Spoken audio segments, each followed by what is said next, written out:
5.3 मध्ये third question पाहतोय आपण. त्या क्वेश्चन्स मध्ये आहे क्रॅमर्स रूल. काय आहे? Cramer's rule.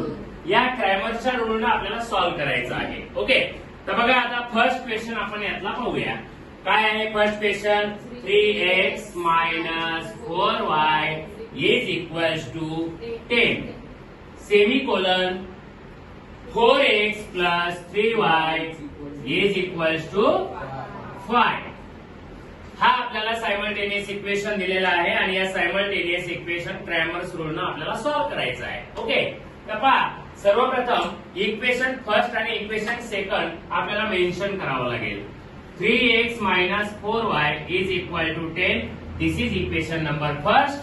And 4x plus 3y is equal to 5. This is equation number second. बघा आता मी काय म्हणालो, क्रॅमर्स रूलनं आपल्याला सॉल्व्ह करायचं आहे. बरोबर आहे. मग क्रॅमर्स रूलनं सॉल्व्ह करत असताना कम्पेअरिंग विथ काय करणार? आधी तुलना करणार. तुम्ही काय करणार? कम्पेअर करणार.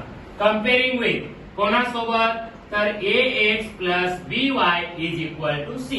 दिस इज अ स्टँडर्ड फॉर्मॅट. मग या पहिल्या इक्वेशन वरनं आपल्याला मिळणार a1. पहिलं इक्वेशन आहे म्हणून 1 1 1 मिळणार. दुसऱ्या इक्वेशन मधून 2 2 मिळणार. a1 मध्ये कोण आहे? 3 आहे.